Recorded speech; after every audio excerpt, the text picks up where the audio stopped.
Hello friends, welcome to मंजिल। आज मैं बात करने वाली हूँ बहुत इंपॉर्टेंट टॉपिक पे।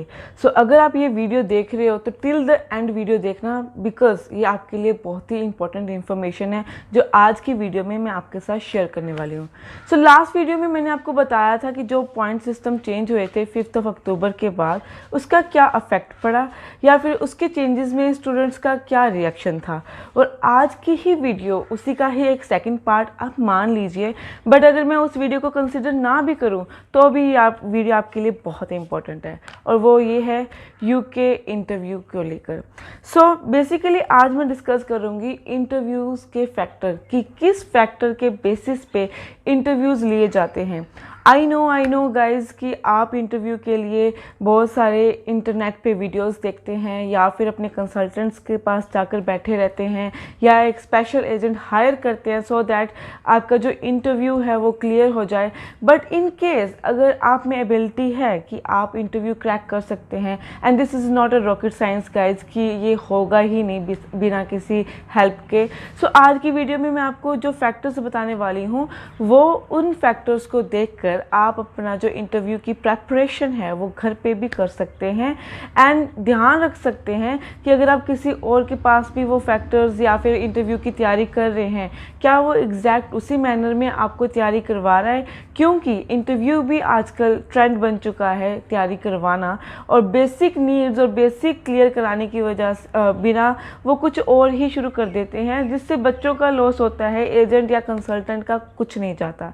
सो आज के जो फैक्टर्स हैं वो जो यूके की गाइडलाइंस हैं लॉ की, उस बेसिस पे हैं जो उन्होंने मेंशन किया है।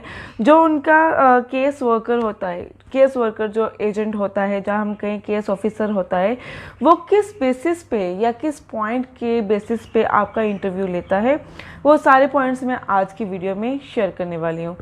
और अगर आप ये वीडियो देख रहे हैं तो इसको शेयर भी कीजिएगा ताकि जिनको ज़रूरत भी है या अवेयर नहीं है यूके को लेकर वो अवेयर हो सकें।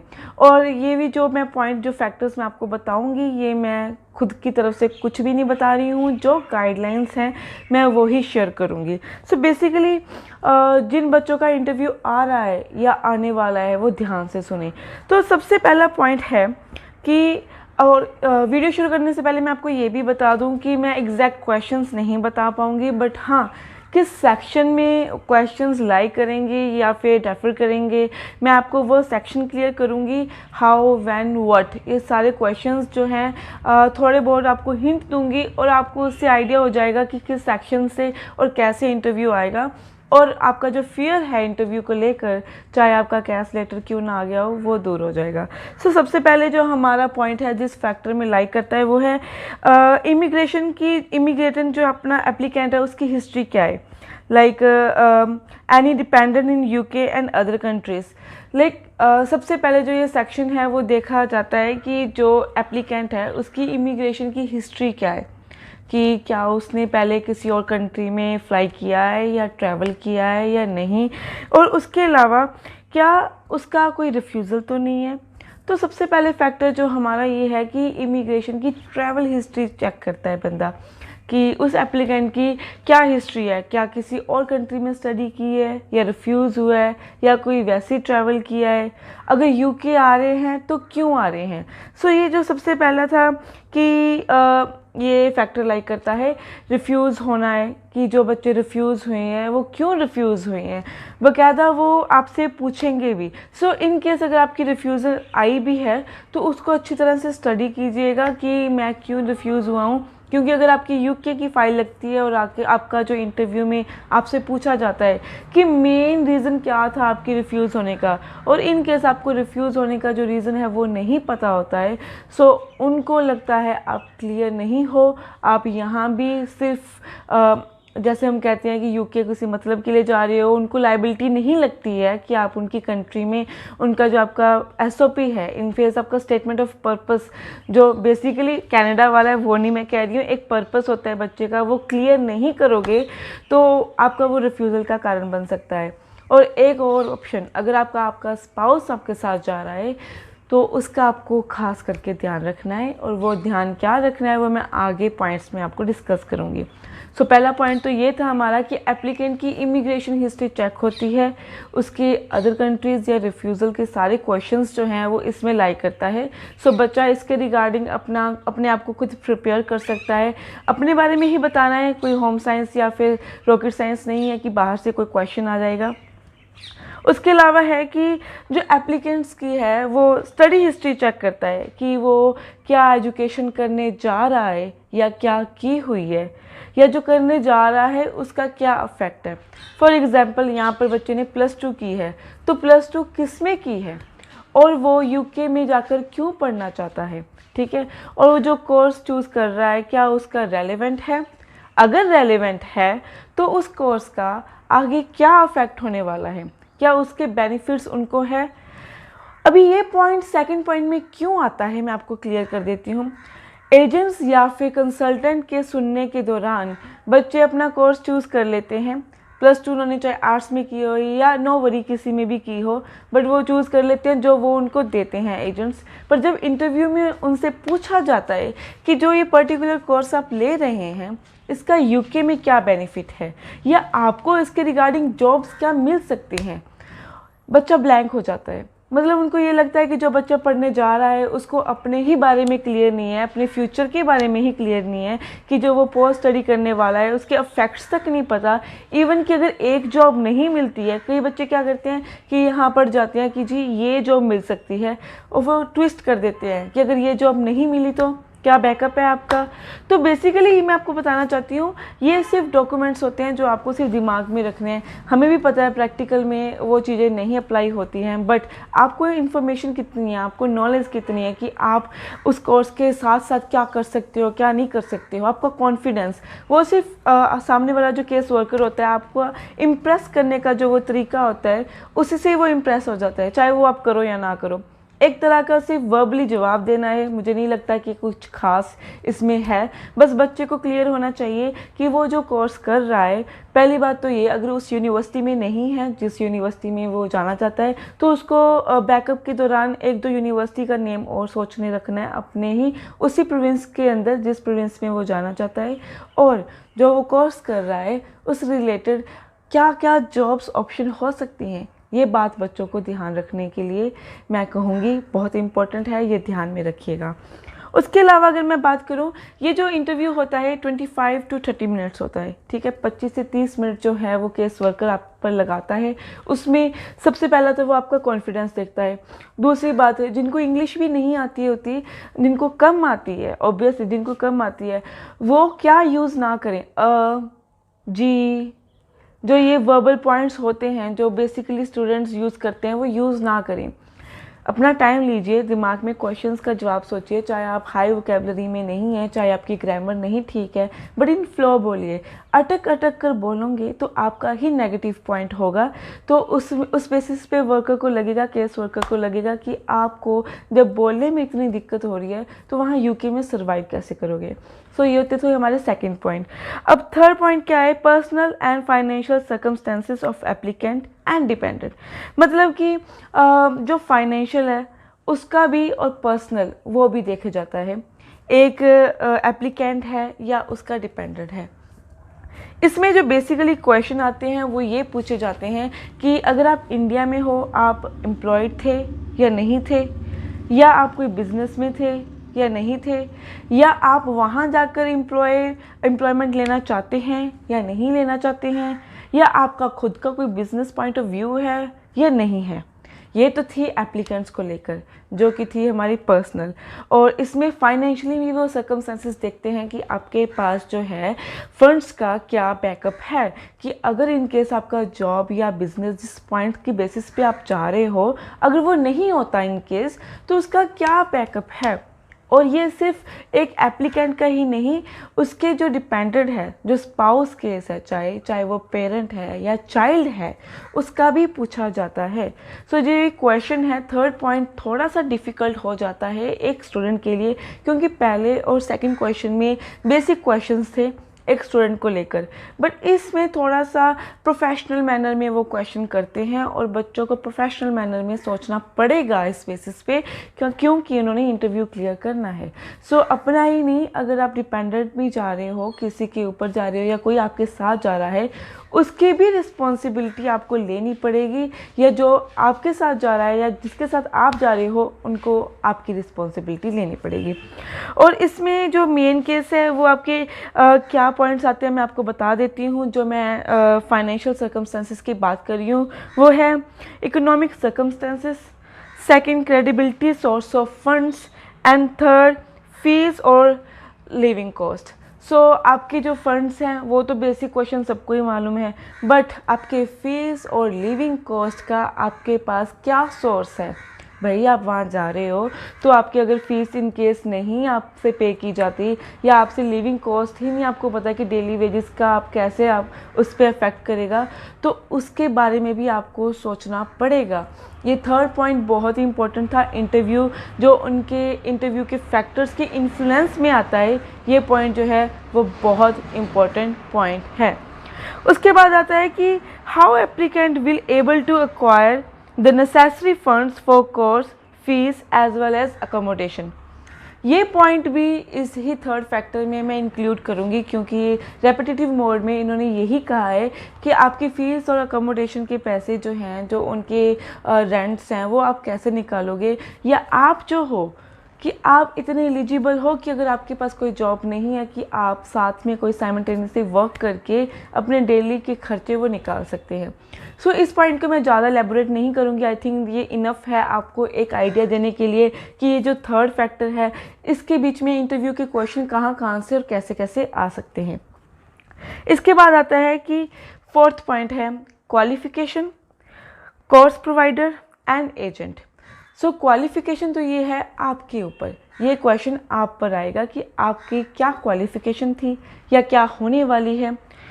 सेकंड है कोर्स प्रोवाइडर, जो कि ये पॉइंट यूनिवर्सिटी में लाई करता है। मतलब जो यूनिवर्सिटी ने आपको कोर्स प्रोवाइड किया है उस यूनिवर्सिटी के बारे में आपसे पूछा जाएगा।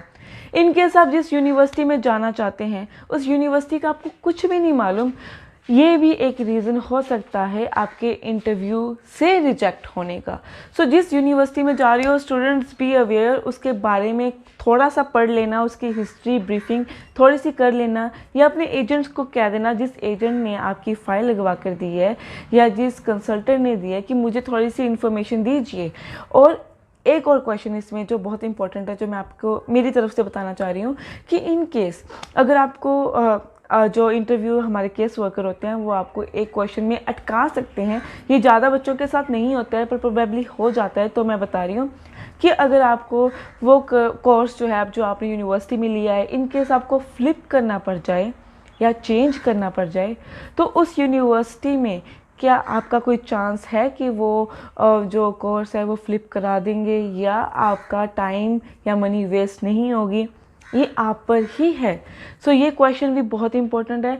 और इसके अलावा जो फोर्थ पॉइंट में आता है और उसमें ये भी पूछा जाता है आपके एजेंट के बारे में कि जो आपका एजेंट है आपने कहाँ से फाइलिंग करवाई है, क्या उसका टाई अप था, ठीक है, कैसे उसने डॉक्यूमेंटेशन की है, अगर उसने फंड शो किए है तो कैसे शो किए हैं।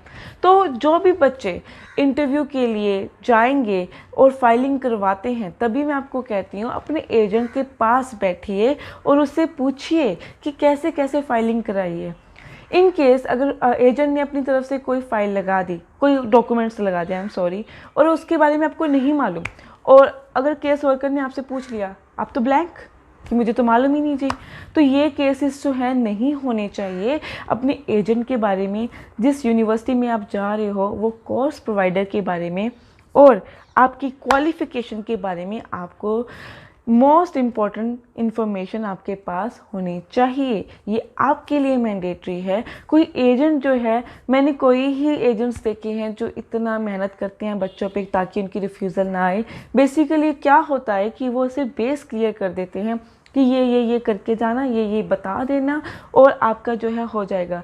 बट मैंने ऐसे केसेस भी देखे हैं जो छोटे छोटे पॉइंट में वो ट्विस्ट कर देते हैं और उसके बाद उनके रिफ्यूज़ल के कारण बन जाता है। सो किसी भी एजेंट या कंसल्टेंट के ऊपर अपने आप को 100% डिपेंडेंट करना I think is not a right path. आपको भी अवेयरनेस होनी चाहिए। मैं भी आपको बता रही हूँ, फिर भी मैं आपको कहूँगी कि आप खुद की तरफ से क्रॉस चेक ज़रूर कीजिए, जो कि बाकी इंटरव्यू की वीडियोज़ बनती हैं या नहीं बनती हैं। सो ये आपके ऊपर है। उसके बाद हमारा जो 5th पॉइंट आता है, जिसके बेसिस पे आई थिंक सो यूके का वीज़ा लगा है, वो है आपके इंग्लिश टेस्ट की एबिलिटी या मैं कहूँ लाइबिलिटी, कि आपने जो इंग्लिश का जो उनका क्राइटेरिया है वो कैसे कंप्लीट किया है। नो मैटर आपने टॉफल दिया है, आइल्स दिया है, पीटीई दिया है, ठीक है, बट कैसे दिया है। और इन केस अगर आपने इंग्लिश लैंग्वेज टेस्ट दिए हैं तो आपके टेस्ट के रिगार्डिंग भी आपसे क्वेश्चन किए जाते हैं। लाइक बहुत ही नॉर्मल से क्वेश्चन है, शायद कोई सोच भी नहीं सकता, बट सोचने की बात भी नहीं है। बच्चे को खुद अवेयर होना चाहिए कि जब उनका पेपर हुआ था वो कब हुआ था। तो ये बहुत ही नॉर्मल क्वेश्चन है। कई बार बच्चे पेपर दे आते हैं और उनसे अगर पूछा जाता है तो वो ब्लैंक हो जाते हैं। तो उनको ब्लैंक नहीं होना चाहिए, क्योंकि केस वर्कर को लगता है कि जिस बच्चे को अपने पेपर की डेट तक नहीं याद है वो बच्चा कैसा स्टूडेंट है। एग्जैक्टली यही पॉइंट आता है। एक तो ये पॉइंट हो गया। दूसरा, अगर आपने कोई भी इंग्लिश लैंग्वेज टेस्ट नहीं दिया है, कोई लाइक आपके ग्रेजुएशन या आपके +2 के मार्क्स या पोस्ट ग्रेजुएशन के जो इंग्लिश के जो मार्क्स थे वो कंसीडर किया है, उसके रिगार्डिंग भी पूछा जा सकता है। और मैंने पिछली वीडियो में ये भी कहा था कि जो पॉइंट सिस्टम आया है उसमें एक न्यू चीज़ मेंशन हुई है, वो है कि आपके कैश लेटर में ये मेंशन होगा कि केस वर्कर ने आपकी जो या यूनिवर्सिटी ने आपकी जो इंग्लिश है वो कैसे चेक की है, तो उसमें वो मेंशन होगा। तो जब आप इंटरव्यू देने जाओगे तो ये आपसे पूछा जाएगा कि आपकी जो इंग्लिश है वो कैसे चेक की गई। तो जो बच्चों का कैश लेटर आ चुका है उसमें ये पढ़ना मत भूलिएगा कि उनकी जो एलिजिबिलिटी है इंग्लिश की वो आगे वाले पर्सन ने कैसे चेक की थी। तो ये बहुत ही इंपॉर्टेंट क्वेश्चंस है जो मैं आपको अवेयर कराना चाहती हूँ। सो जो ये तो थे 5 पॉइंट्स हो गए हमारे इसके रिगार्डिंग कि कहाँ कहाँ से आ सकते हैं। उसके बाद आता है 6th और मोस्ट इम्पॉर्टेंट, जो कि अभी कन्फ्यूज़न भी क्रिएट कर रहा है, वो है रोल ऑफ डिपेंडेंट। और रोल ऑफ डिपेंडेंट में क्या है, क्यों लोग कह रहे हैं कि नहीं करना, अभी पहले स्टूडेंट फाइल लगवा दी फिर डिपेंडेंट की फ़ाइल लगवाएं। तो उसमें से ये मैटर नहीं करता कि जो आपका डिपेंडेंट है वो क्या है, आपका स्पाउस है, आपके लाइक चाइल्ड है, आपका पेरेंट है या कोई भी है। तो उनके बारे में पूछा जाएगा कि उनका वहाँ जाने का पर्पस क्या है, वो क्यों जा रहे हैं, क्या करने जा रहे हैं, अगर जा ही रहे हैं तो वहाँ वो क्या करेंगे। ये बेसिक क्वेश्चंस हैं स्टूडेंट्स जो आपको पढ़ना पड़ेगा इसके बारे में। और सबसे पहले आपका विज़न तो वो 25 to 30 मिनट्स का जो इंटरव्यू है उसमें तो क्लियर कराएंगे ही कराएंगे, पर आपके साथ जो डिपेंडेंट जा रहा है उसका विज़न भी आपके वर्बली वर्ड से सुनना वो पसंद करते हैं। तो उनका डिपेंडेंट का भी क्या विज़न है वो भी आपको ही एक्सप्लेन करना है कि वो क्यों जा रहे हैं, वहाँ जाके क्या करेंगे, और जब तक जॉब नहीं मिल रहा उनका कॉस्ट कैसे निकलेगा अकोमोडेशन का या अपने नॉर्मल लाइविंग या फिर जो भी हमारे फीस होती है वो कैसे निकलेगा, ग्रोसरी वगैरह का। ये बेसिक क्वेश्चंस हैं। इसलिए आजकल जो हमारे एजेंट या कंसल्टेंट्स हैं वो ये कह रहे हैं कि पहले आप स्टूडेंट फाइल लगवाइए, उसके बाद डिपेंडेंट फाइल की तरफ जाइए।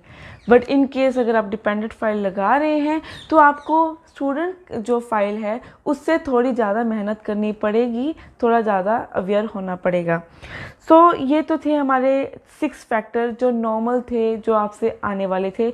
अभी 7th पॉइंट में मैं आपको कुछ पुल फैक्टर बताने जा रही हूँ, जिसको हम कहें कि ये क्वेश्चन में से कुछ आए ना आए बट 7th पुल फैक्टर में से कुछ ना कुछ ज़रूर आएगा। और वो ये है कि बच्चे ने यूके जाना है, why UK, for what UK, and उनका क्या सोचना है यूके को लेकर।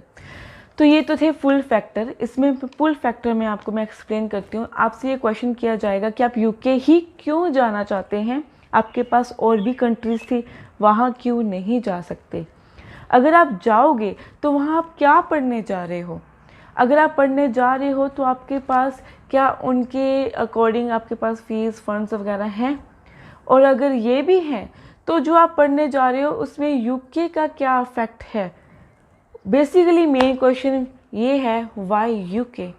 सो जो ये क्वेश्चन बहुत सिंपल भी है और सबको पता भी होता है कि ये क्वेश्चन आएगा ही आएगा, बट इसका आंसर उतना ही कॉम्प्लिकेटेड हो जाता है, क्योंकि जब बच्चे इसका जवाब देते हैं वो बौखला जाते हैं या फिर रेपिटेटिव मोड पे ही जवाब देते हैं, या उनको पता ही नहीं चलता, या बेसिक आंसर उनका ये होता है जी यूके में स्टडी एजुकेशन बहुत अच्छी है, हमें जॉब अपॉर्चुनिटी बहुत अच्छी है। ऐसे अगर आप आंसर याद करके जा रहे हैं तो आप इस बात के लिए भी तैयार रहिए, क्योंकि वो आपको रिवर्ट करेंगे कि अगर अच्छे यूके अच्छा है वाई नॉट अदर, वहाँ भी तो अच्छा है, अच्छा यूके की स्टडी अच्छी है तो वहाँ भी तो अच्छी है। वो ये ट्रिक क्वेश्चन करते हैं आपसे और वो करेंगे ही करेंगे, क्योंकि उनको भी मालूम है कौन अपनी कंट्री की प्रेज़ नहीं सुनना चाहता, बट उनको फेक स्टूडेंट्स नहीं चाहिए। स्पेशली नॉर्थ इंडिया के जो स्टूडेंट्स हैं उनके लिए तो उन्होंने स्ट्रिक्टनेस और भी बढ़ा दी है। उनकी जो फाइल जो प्रोसेसिंग है या फिर इंटरव्यू है, मैं आपको डरा नहीं रही हूँ, जो फैक्ट है आपको प्रिपेयर कर रही हूँ उसके लिए कि आपके लिए इंटरव्यू माइट भी बाकी स्टूडेंट्स के विद रिस्पेक्ट टू थोड़ी सी टफ हो सकती है। सो जो ये बेसिक क्वेश्चन है वाई यूके, अपने एजेंट को कहिए, अपने कंसल्टेंट को कहिए या खुद प्रिपेयर करिए, इस क्वेश्चन का आपका आंसर इफेक्टिव होना चाहिए ही चाहिए। और एक और बात, जब आप ये पूरा इंटरव्यू दोगे उसमें जितने कम फंबल करोगे या जितने कम एरर डालोगे उतनी ही सक्सेसफुली जो केस वर्कर है आपसे इम्प्रेस होगा और आपका इंटरव्यू क्लियर करेगा। सो ये सारे फैक्टर मैंने आपको बताए हैं कि किस इन्फ्लुएंस में, किस फैक्टर में आपके क्वेश्चंस लाई कर सकते हैं। हाँ, मैंने आपको पहले भी कहा था कि मैं आपको डायरेक्ट क्वेश्चन या आंसर नहीं बता पाऊँगी, सिर्फ एक एरिया बता सकती हूँ कि कहाँ से क्वेश्चन आएगा। ये आपकी लाइफ का सवाल है। इस पैंडमिक के दौरान और भी टफनेस आ चुकी है स्टूडेंट को लेकर। सो जब भी आप जाओगे प्लीज़ ऐसे मत चले जाना कि कोई ना इंटरव्यू है, जाके आना है और क्लियर करना है। इसकी प्रेपरेशन ज़रूर करके जाना। अगर आपको कोई और भी प्रॉब्लम है तो नीचे दिए गए नंबर पे कॉन्टैक्ट भी कर सकते हैं या डायरेक्ट अपनी फ़ाइल लेके ऑफिस भी आ सकते हैं। Thank you.